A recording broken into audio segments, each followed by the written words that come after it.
very lurch-like good afternoon. No? Just want to make sure everyone is paying attention. I obviously want to start with the situation in Haiti. And the United States strongly condemns, as you heard from President Biden earlier today, the assassination of President Jovenel Moïse and the attack on First Lady Martine Moïse in Haiti. We extend our deepest condolences to President Moïse's family and his loved ones and to the people of Haiti in the midst of this tragedy. Those who seek to accomplish their political goals through violence and by subverting the rule of law will not succeed in thwarting the Haitian people and their desire for a brighter future. We urge Haitian authorities to bring those responsible to justice.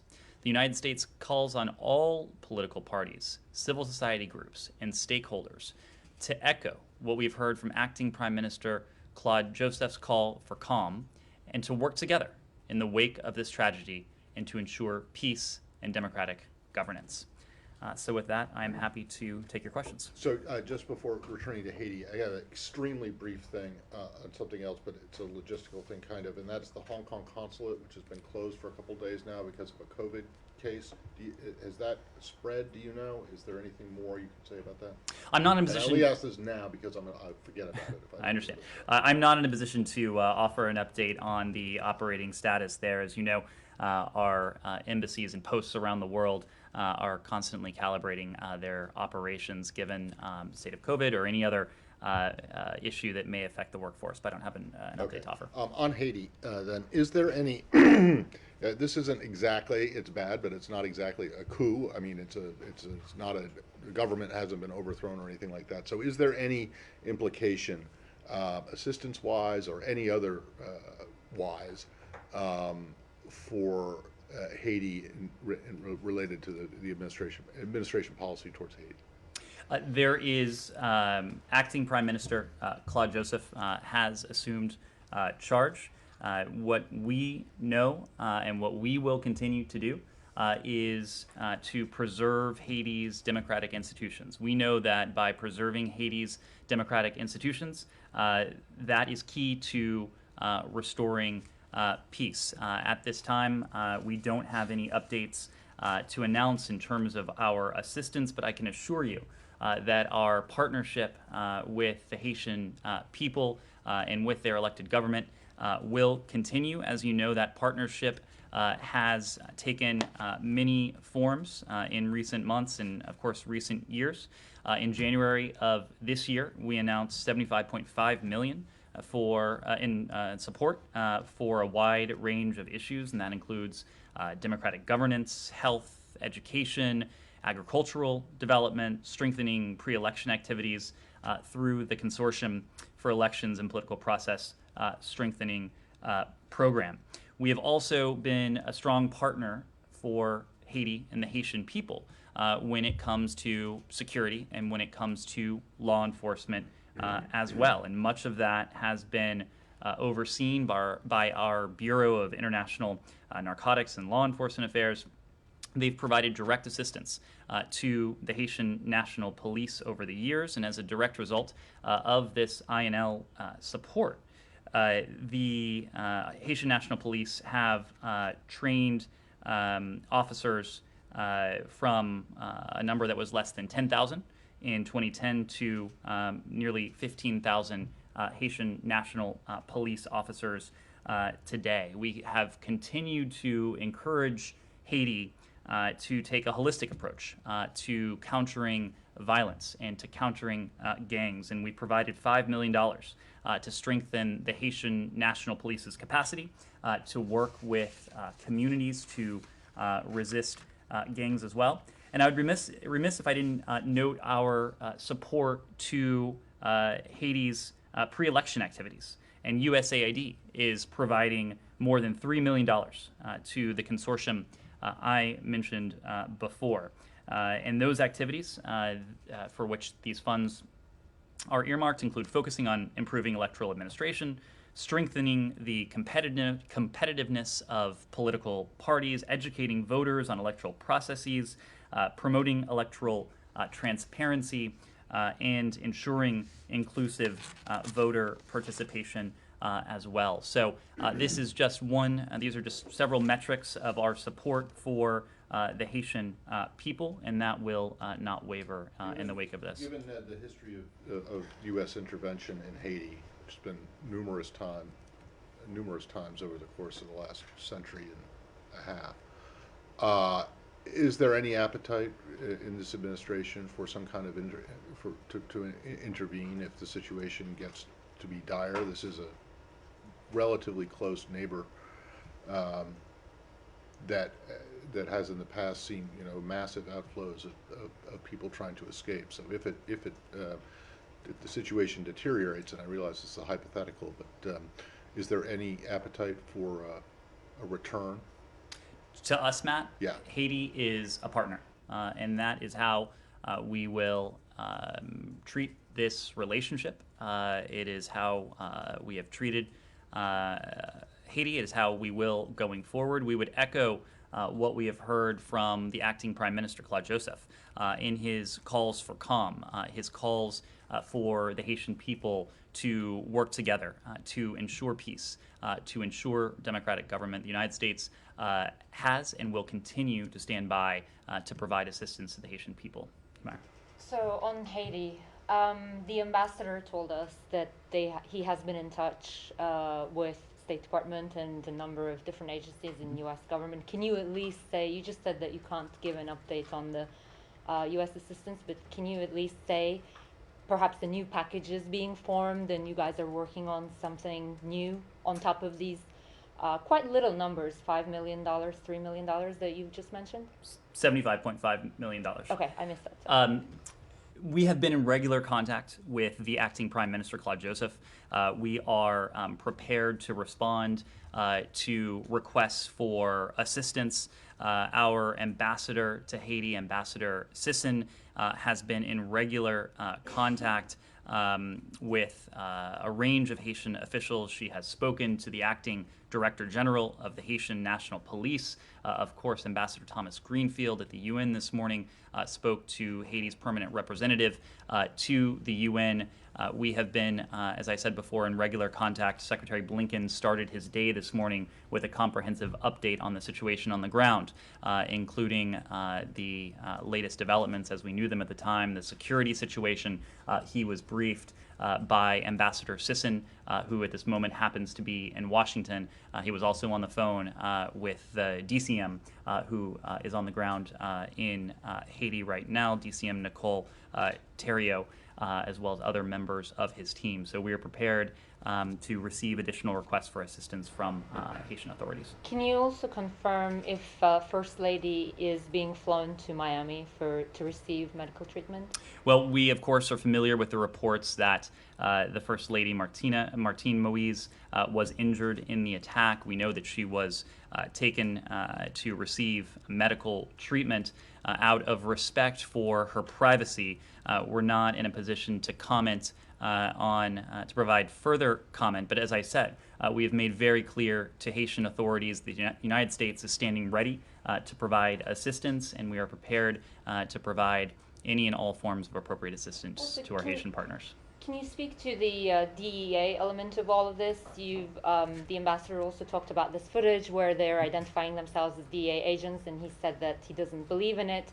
I mean, can you say that that's not the case, that you have an assessment that those are not DEA officials? Can you sort of, set the record straight on that? Well, as you said, the Haitian ambassador himself has dismissed these allegations. These reports are absolutely false. The United States condemns this heinous act. These false reports are nothing more than that, just false reports. Follow up on that. Is there any sense of what the motivation would have been for this? And do you think there's any truth to what the acting government is saying, that these were mercenaries, that these were foreigners who were in there?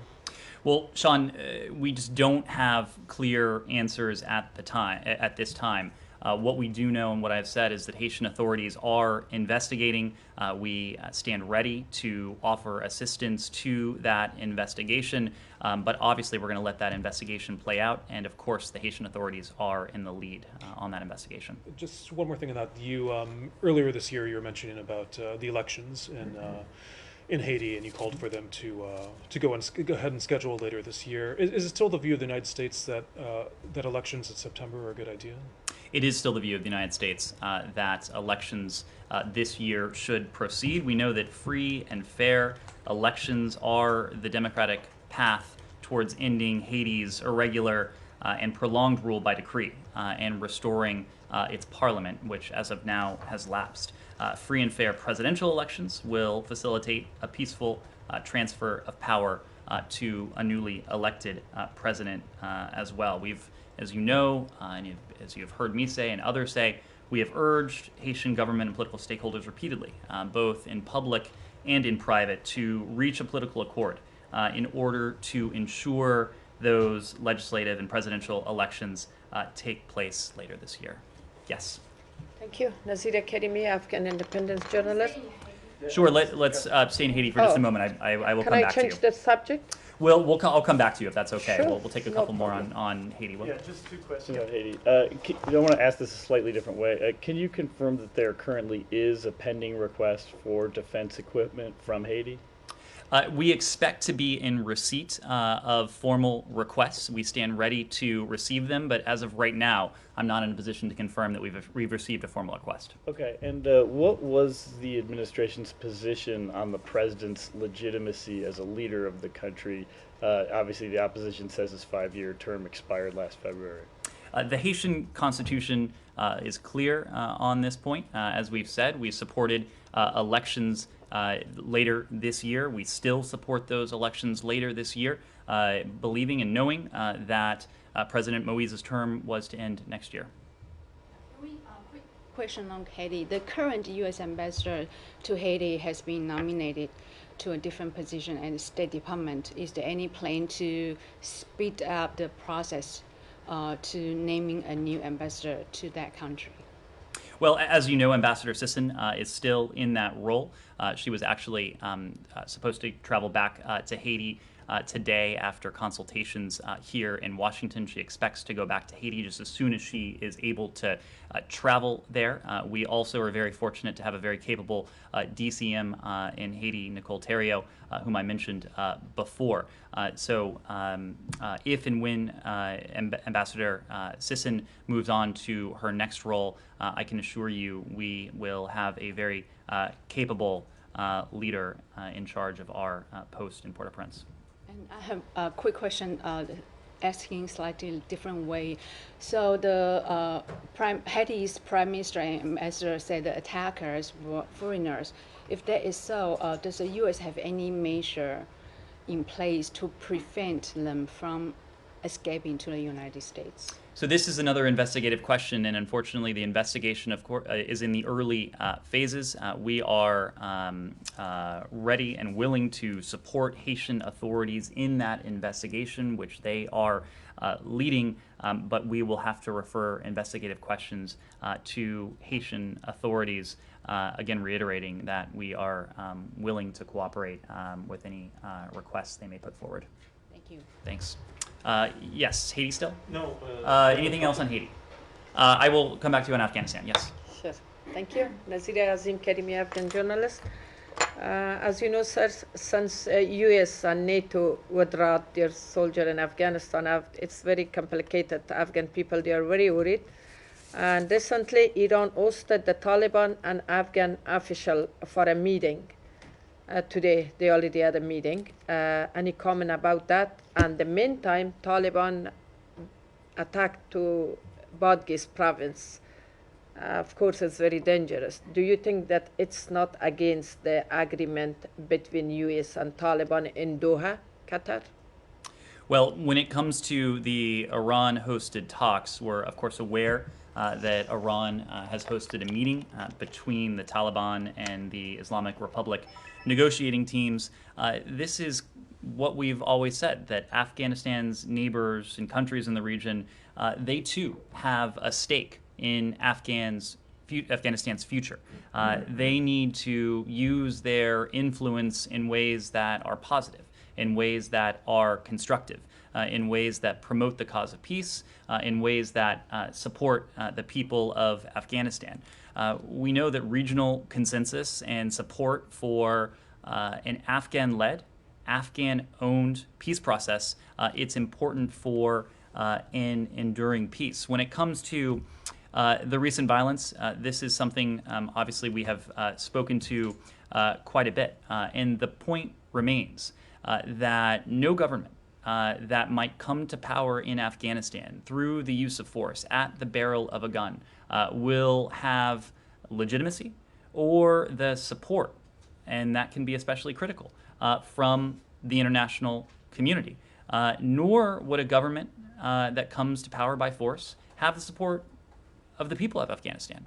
And what we ultimately hope to help support and will seek to help support is a just and durable settlement. Every party has an interest in a settlement being durable. The Afghan people have been burdened and in many cases brutalized by 40 years of civil war. The United States is supporting the efforts ongoing in Doha right now between the parties, where the parties are in fact still meeting, still talking, to see to it that we can have a just and durable settlement and a comprehensive ceasefire to finally see an end to this violence. Yes. And Istanbul conference is still postponed. Are you still optimistic? Well, obviously the talks in Doha are ongoing. The parties continue to meet in Doha. We're grateful for Qatar's role and Qatar's role in hosting those talks. We do welcome Turkey, Qatar, and the UN's outstanding offer to host negotiations between the parties. But I don't have any updates to share at that time, especially knowing that talks are ongoing in Doha. Will? Yes, please. Go ahead, Will. On Iran? Sure. Well, sort of, no. Can I just follow up briefly? You mentioned about the Iranian role. Could I just pursue that a little bit? Sure. After September 11th, obviously, there's some coordination between the United States and Iran regarding Afghanistan. What's your assessment now of Iran's role in Afghanistan? Are you at all hopeful for a positive, from the U.S. perspective, a positive role for Iran in Afghanistan in the future? Well, look, I wouldn't characterize us as hopeful. I wouldn't characterize us as pessimistic. I would characterize us as knowing that in order for there to be a just and durable peace in Afghanistan, Afghanistan's neighbors need to play a constructive role. What Iran is trying to do, or is in the process of doing by hosting this meeting, may be constructive. I think the jury is still out. This is obviously not something we have discussed with the Iranians, other than by making the point very publicly that Afghanistan's neighbors need to be responsible stakeholders. For too long, many of Afghanistan's neighbors have been happy to see the United States engaged, and the United States alone engaged. If there is to be a just and durable settlement and a comprehensive ceasefire, it needs to be supported by Afghanistan's neighbors, and we hope to see them act responsibly. Yep. Following up on Iran, Sure. You mentioned the talks in Vienna yesterday, the interrupted talks. Are you certain those talks are going to resume? Have they hit a snag?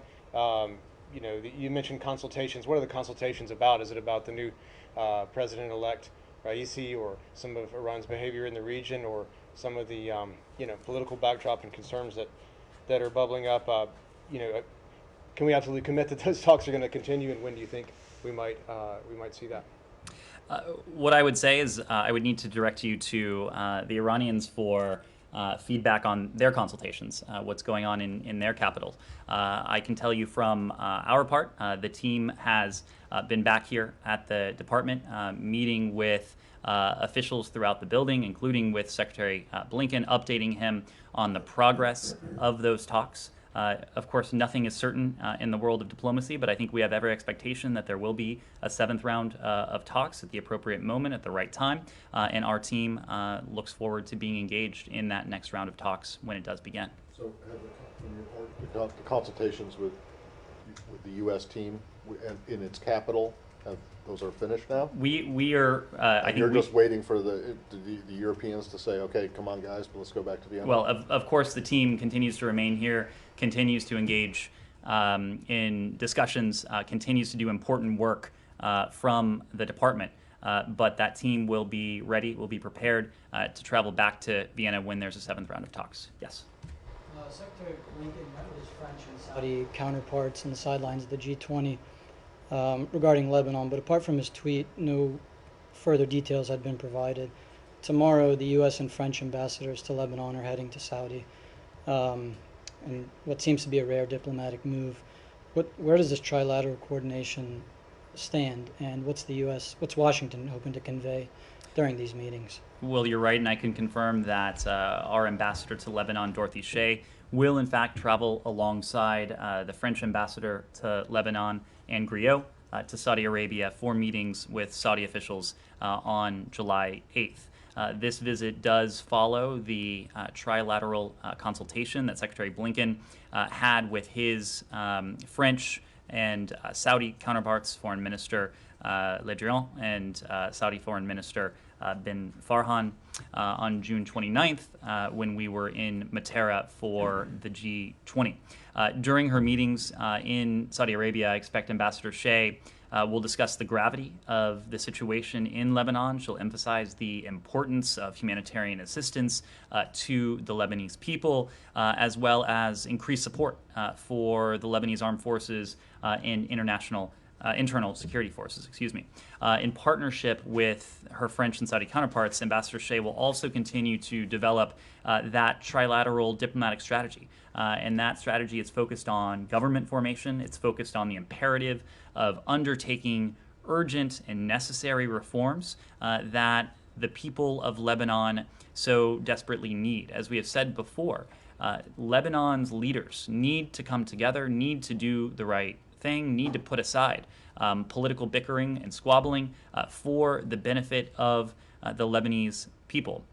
Ambassador Shea will also use the occasion to reiterate the commitment of the United States to helping the people of Lebanon, and she will highlight some of the good work of the over $3.7 billion in economic, humanitarian, and security assistance that the United States has contributed since 2016 and what that has supported. Yes, please. And separately, yesterday you mentioned the Saudi Deputy Defense Minister would be at state today. Mm-hmm. Could you confirm any meetings he had or will have today and how those discussions went or what they're expected to touch on?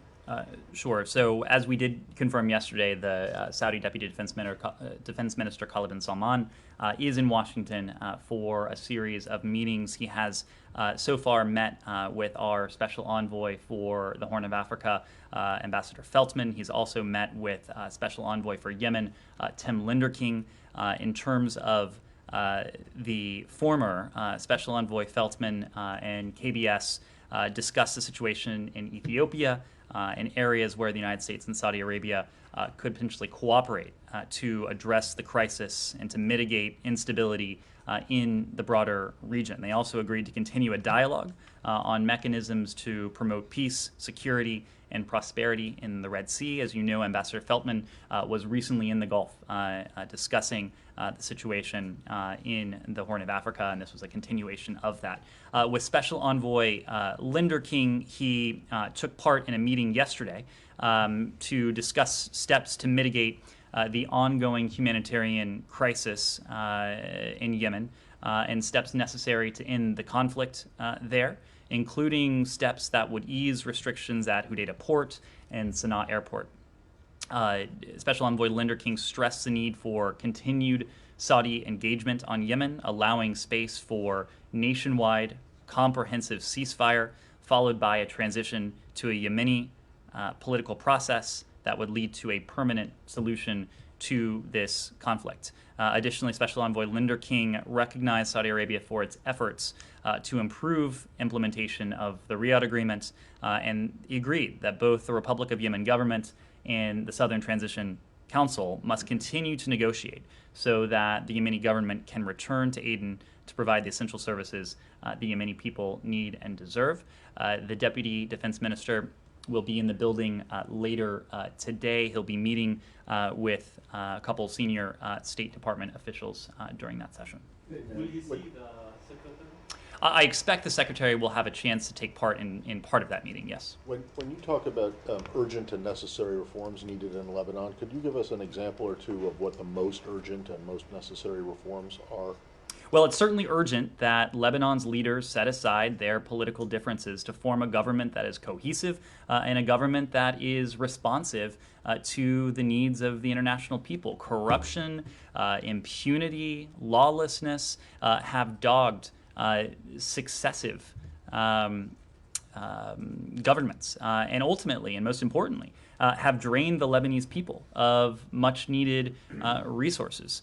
So as an initial and necessary step, Lebanon's leaders need to put the interests of their people first. That's what we're calling for. That's what we hope to see. But does that mean, what you talked about ending, or at least trying to fight corruption and the other impunity and that kind of thing, those are pretty tall orders and can't be really done overnight. So am I wrong in thinking that what you're saying is that the first order of business needs to be the formation of a new government that represents and can respond to the demands of the people? Is that the first thing that needs to be done? It's certainly necessary, but not sufficient. We know that Lebanon's leaders, to the point of government formation, need to show flexibility to form a government that is willing and capable of true and fundamental reform. And this gets to the next step. Government formation is one element, but true and necessary reform is the next. Again, so that the people of Lebanon can realize that full potential. They deserve, they need a government that will urgently implement those necessary reforms, including to rescue Lebanon's deteriorating economy.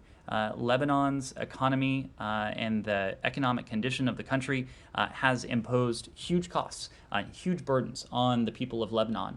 The inflation that has occurred in recent days and weeks has taken a really profound toll on the people there. And so, yes, government formation is necessary, but yes, so too is reform. Yes. Did the secretary discuss Lebanon with the Pope when you saw him last week? We issued a readout of that meeting. As I do recall, it was addressed, but I would have to refer you to that readout. Can I just ask about Iraq? There's been quite a bit of an increase in rocket attacks. Iraqi army officials say the pace of recent attacks against U.S. bases and with rockets and drones is unprecedented. Why do you think that is on the rise at this particular moment? What is your assessment on who's behind it?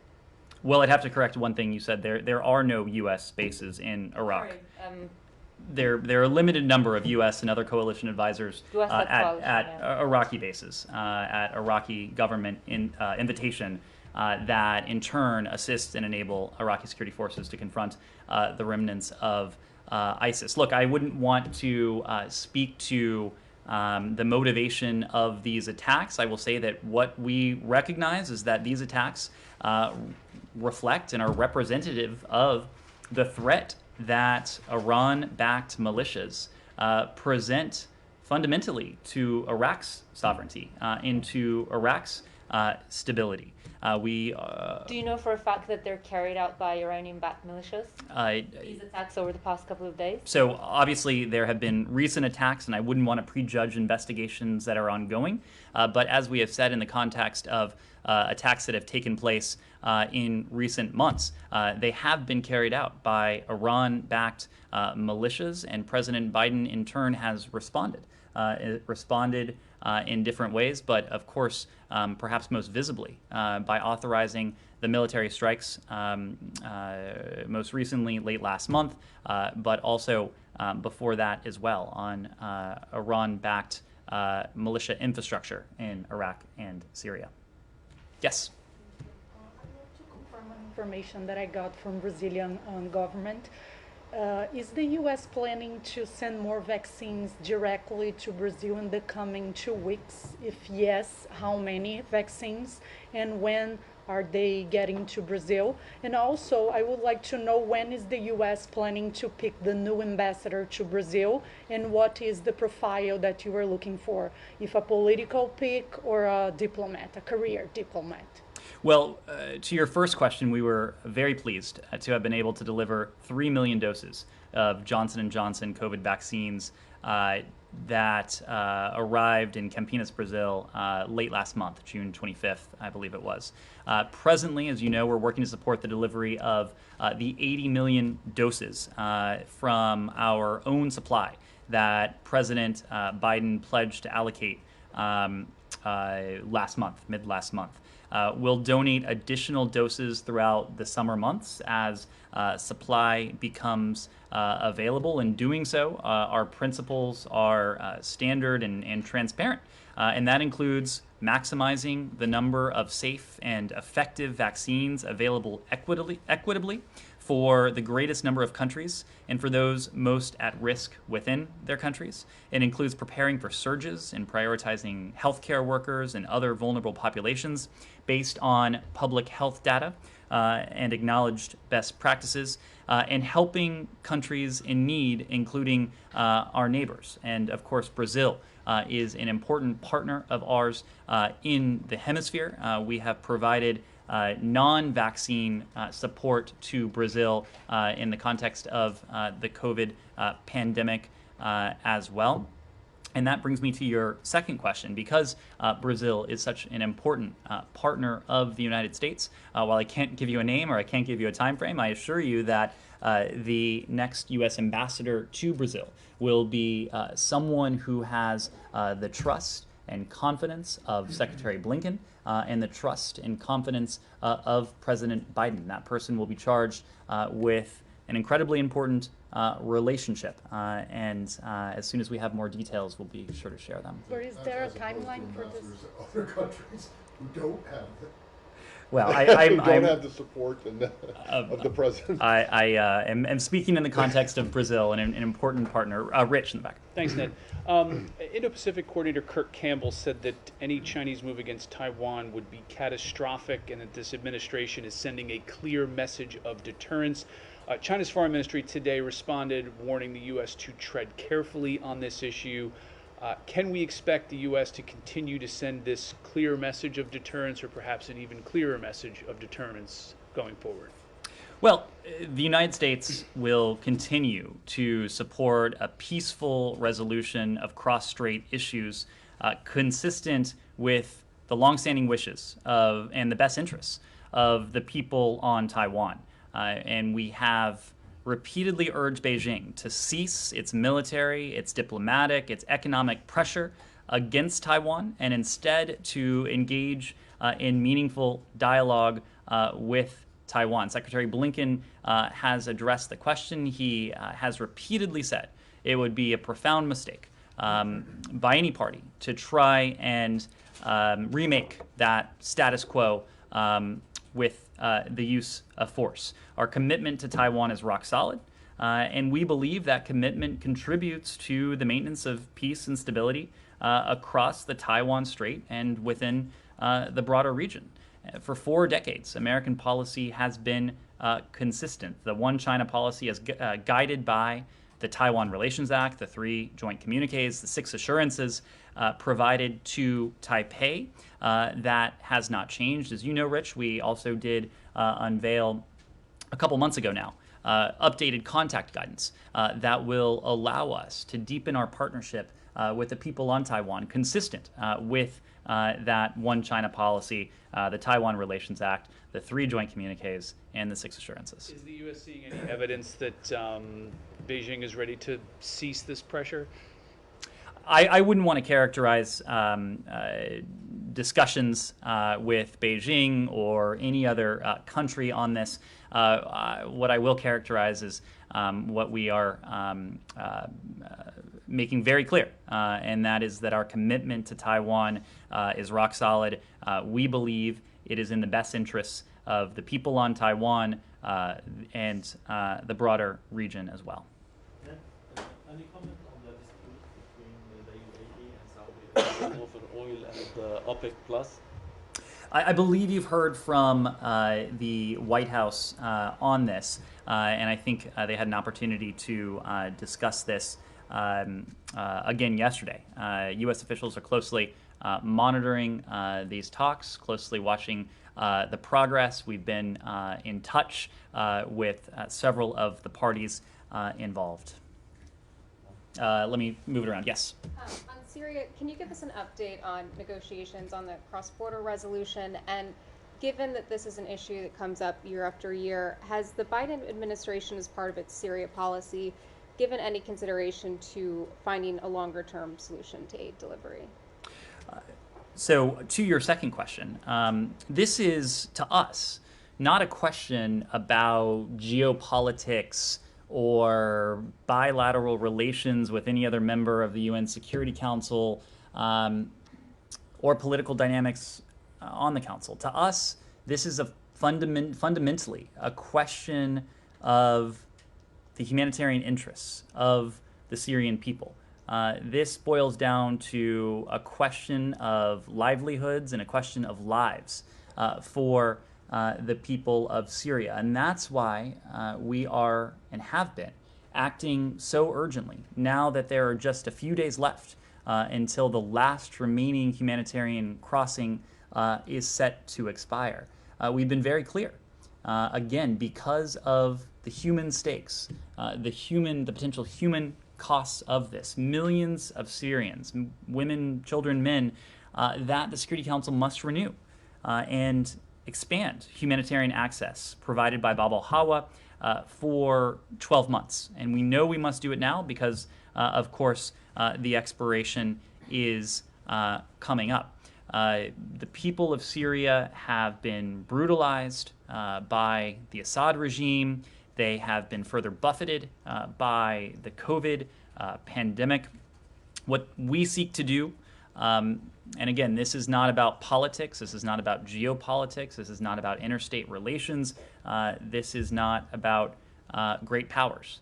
But what we seek to do is to help the people of Syria, millions of whom are at risk of starvation if this last remaining humanitarian crossing is shamefully and tragically allowed to expire. These discussions have been ongoing at the UN. Of course, Ambassador Thomas Greenfield spoke to this yesterday. She has been engaged privately with the Security Council, and I have every expectation that she will continue to be engaged as will the broader department and the fuller administration. As you know, this was one of the issues that President Biden raised directly with President Putin at the summit. Again, putting it in terms not in terms of interstate relations, but in terms of the human costs and the human toll of this.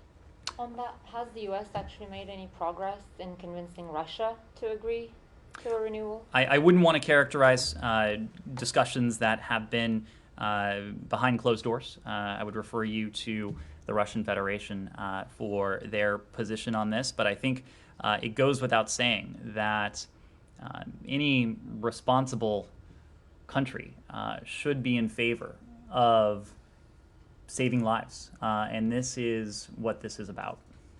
Yes, I saw your hand. Yes, another question about Pakistan policy. Last week, Prime Minister Imran Khan was a little mad, and he said he criticized United States, that United States had been defeated in Afghanistan, and he will not allow CIA base in Pakistan. And also he mentioned that we will not anymore control control on Pakistan anymore.